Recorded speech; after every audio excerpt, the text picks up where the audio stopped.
الحدیث مفکر ختم نبوت حضرت مولانا مفتی محمد رضوان عزیز صاحب محتمم دارالعلوم ختم نبوت عارف والا، تو میں ان سے ملتمس ہوں تو اپنے قیمتی الفاظ سے ملفوظات سے ہمیں آگاہ فرمائیں اور ہمیں انشاءاللہ اللہ تعالیٰ اس کو سننے اور خوب اس پر عمل کرنے کی توفیق عطا فرمائیں۔ میں ملتمس ہوں بہت ہی زیادہ نہایت ادب کے ساتھ حضرت مولانا مفتی محمد رضوان عزیز صاحب۔ السلام علیکم ورحمۃ اللہ وبرکاتہ۔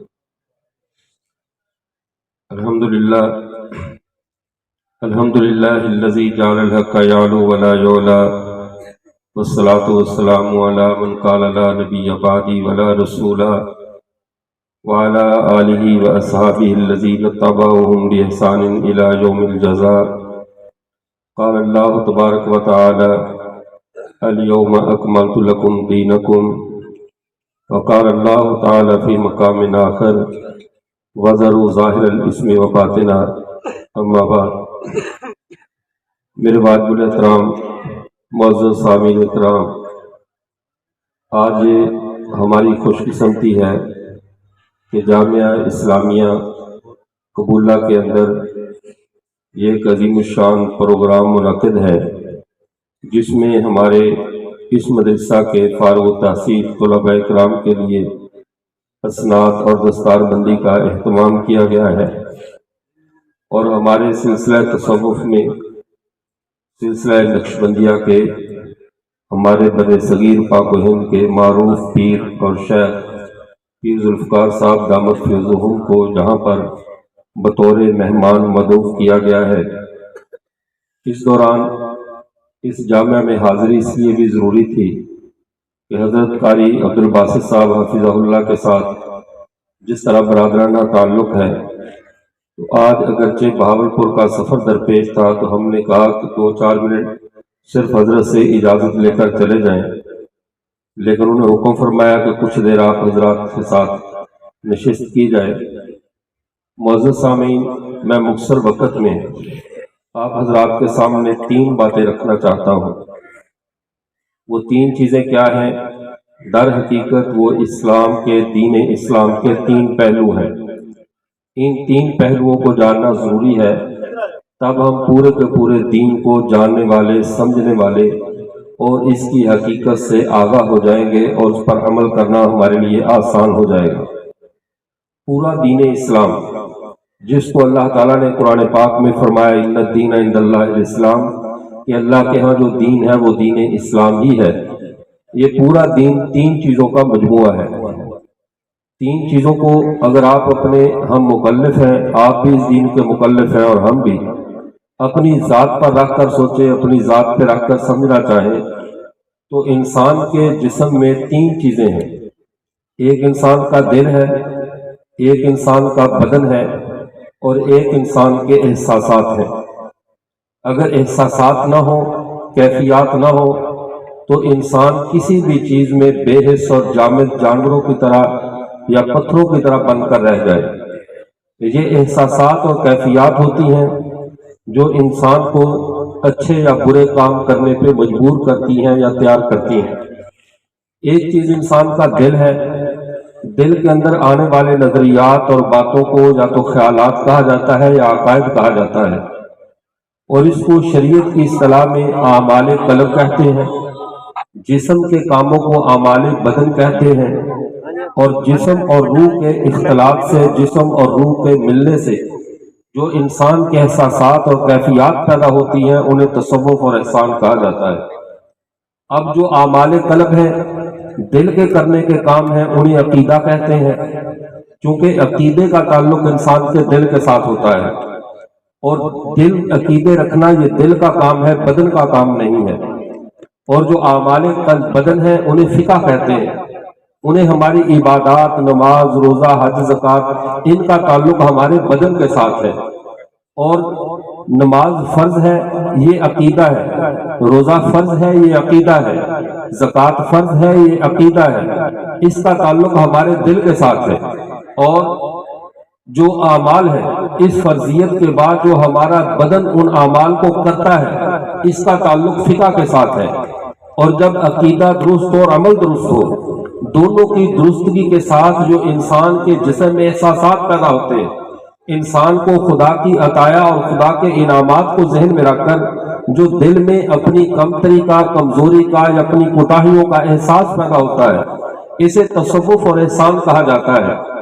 اس ساری بات کو نبی کریم صلی اللہ علیہ وسلم نے بخاری شریف کی حدیث مبارکہ اس میں ارشاد فرمایا، جب حضرت جبرائیل علیہ السلام آپ صلی اللہ علیہ وسلم کی خدمت میں ایک انسان کی روپ میں، انسان کی شکل میں حاضر ہوئے، آ کر انہوں نے سب سے پہلے رسول اللہ صلی اللہ علیہ وسلم سے پوچھا، مل ایمان یا رسول اللہ، اے اللہ کے رسول ایمان کیا چیز ہے، اعمال قلب کیا چیز ہے؟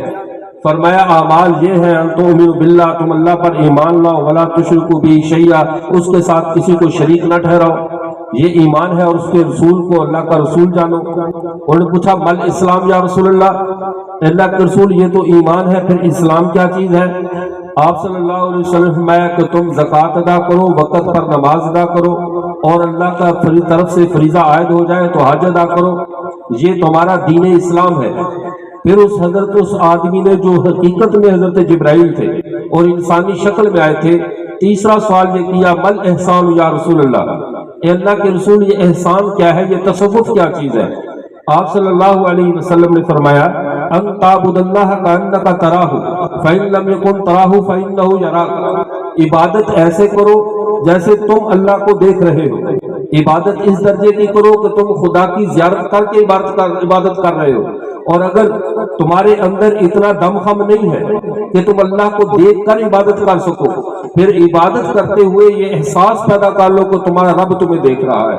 فرمایا یہ تصوف ہے، یہ تینوں چیزوں کے جمع کرنے سے ہمارا دین بنتا ہے دین اسلام، اور اس دین اسلام کے تینوں ہائے شعبہ ہائے زندگی اس کے جو ہے، ان تینوں کے لیے افراد بھی الگ الگ ہیں۔ جب بات عقائد کی آتی ہے، اعمال قلب کی بات آتی ہے، جس طرح ہمارے جسم کے معاملات میں ہمارے ہر شعبے کے ڈاکٹر جدا جدا ہوتے ہیں، ہمارے ہارٹ اسپیشلسٹ کا کام قطن ہڈی جوڑ پٹھے کا کام کرنا نہیں ہوتا، ہمارے میڈیکل اسپیشلسٹ کا کام قطن یہ بتانا نہیں ہوتا کہ آپ کو اس میں مساج کے لیے کن چیزوں کی ضرورت ہے، اس کا کام تمہارے جسم سے نہیں میڈیکل سے ہے۔ تو جسم کے ہر ڈاکٹر کا کام اپنی حد بندیوں میں بند ہے، ہڈی جوڑ پٹھے کا ڈاکٹر، ناک کان گلے کا ڈاکٹر، ہر چیز کا شعبہ جدا جدا ہے۔ اسی طرح عقائد کا شعبہ، علماء عقائد جن کو حضرات متکلمین کہا جاتا ہے، ان کا کام ہے عقیدے پہ محنت کریں، عقیدوں کو بچائیں، عقیدوں کا تحفظ کریں۔ جیسے عقیدہ یہ بھی ذہن میں رہے، عقیدہ تین چیزوں کے ساتھ ثابت ہوتا ہے، اللہ کی کتاب کے ساتھ، امت کے اجماع کے ساتھ اور امت کے تواتر کے ساتھ۔ عقیدہ ان تین چیزوں سے ثابت ہوتا ہے کہ تین چیزیں، عقیدہ قرآن سے ثابت ہوگا، امت کے اجماع سے ثابت ہوگا یا حدیث کے تواتر سے ثابت ہوگا۔ خیر یہ علماء کی علمی بحث ہے، تو یہ شعبہ بھی علماء کا ہے کہ عوام کے عقیدوں کی حفاظت کرے، عوام کے عقائد کا تحفظ کرے۔ دوسرا شعبہ فقہ کا ہے، اعمال کو بتانا، اعمال کو درست کرنا، یہ کام ہمارے مدارس کرتے ہیں۔ علماء کی ایسی کھیت کو تیار کرنا جو تمہیں حلال حرام بتائیں، تمہاری زندگی کے جائز اور ناجائز کے شعبوں کو بتائیں، کون سی چیز کس جگہ پہ رکھنی ہے، شریعت یہاں پر تم سے کس چیز کا مطالبہ کرتی ہے، یہ بات بتلانا، یہ بات سکھانا، یہ مدرسے کے ان علماء طلباء ان کی ذمہ داری ہے، یہ کام یہ علماء طلباء کریں گے۔ پھر جب آدمی اپنے اعمال میں، اپنی کیفیات میں کوتاہی محسوس کرے، جب انسان اپنے دل کے احساسات میں خدا سے دوری محسوس کرے اور دل کے اندر ظلمت اور تاریکی کا اسے احساس پیدا ہو، پھر اس کا کام ہے کسی متبع سنت شیخ کے پاس، کسی اللہ والے کے پاس، کسی خانقاہ کے پیر کے ساتھ رابطہ قائم کرے تاکہ اس کے دل کی کیفیات جو ہے وہ درست ہو سکے، دل کے معاملات کو درست کیا جا سکے۔ اس سارے پس منظر کو میں تین امثلہ سے، تین مثالوں سے آپ حضرات کے سامنے بیان کرتا ہوں۔ ایک مثال کے طور پر ہماری گفتگو، ہمارے عقائد کن کا درست ہونا چاہیے، کن کا درست نہیں ہونا چاہیے۔ رسول اللہ صلی اللہ علیہ وسلم چونکہ امت کے مقتدا ہے، ہر شعبے میں امام ہے، اور تمام دین کے شعبے ان سب کی انتہا رسول اللہ تک ہے۔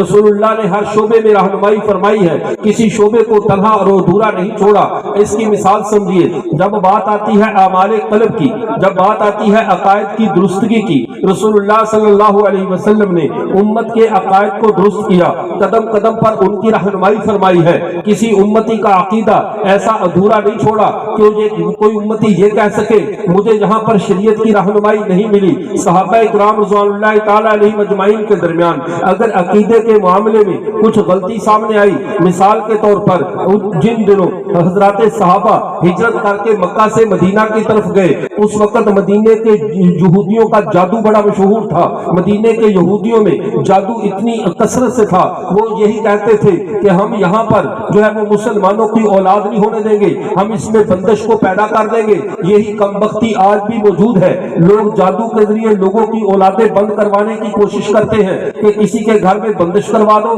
کسی کا رزق بند کروا دو، لیکن جو شخص یہ اعتقاد رکھے کہ یہ فلاں جادو کے ساتھ یہ کام ہو سکتا ہے، اس نے اللہ کی توحید کو نہیں پہچانا کہ اللہ کروانا چاہے تو دنیا کے سارے جادوگر بھی مل جائیں، کسی کی اولاد کے راستے میں بندش نہیں بن سکتے، کسی کے رزق کے راستے میں بندش نہیں بن سکتے۔ یہ عقائد کی وہ کمزوری تھی، یہ خامی تھی۔ جب مدینہ میں مہاجرین صحابہ کے درمیان پہلا بچہ پیدا ہوتا ہے، پورے مدینے میں خوشی کی لہر دوڑ گئی کہ یہود کا جادو یہاں پہ نہیں چل سکا۔ یہ رسول اللہ کی تربیت کا اعجاز تھا۔ حضرت ایک صحابی نے، حضرت ابو ذر رضی اللہ تعالیٰ عنہ نے کسی دوسرے قبیلے والے کو تھوڑا سا حقیر سمجھا اور ابو ذر نے تھوڑا سا آر دلائی، ڈانٹ دیا دوسرے صحابی کو۔ آپ صلی اللہ علیہ وسلم نے وہی تنبیہ فرمائی، فرمایا یا ابا ذر انک امرؤ فیک جاہلیہ، اے ابو ذر تجھ میں ابھی تک جاہلیت کی باتیں ختم نہیں ہوئی۔ مسلمان کو زیب نہیں دیتا کسی دوسرے کو حقیر سمجھے، کسی کو حقیر سمجھ کر تانا دے۔ اور جب اعمال میں کوتاہی آئی، رسول اللہ صلی اللہ علیہ وسلم کے صحابہ میں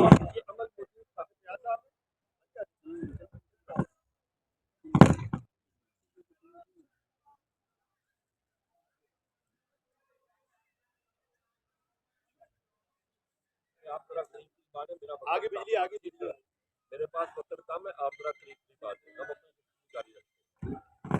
جو سننا چاہتے ہیں قریب آ جائیں، جو ویسے دو میں بیٹھنا چاہتے ہیں وہ تشریف رکھیں، کوئی مسئلہ نہیں۔ تو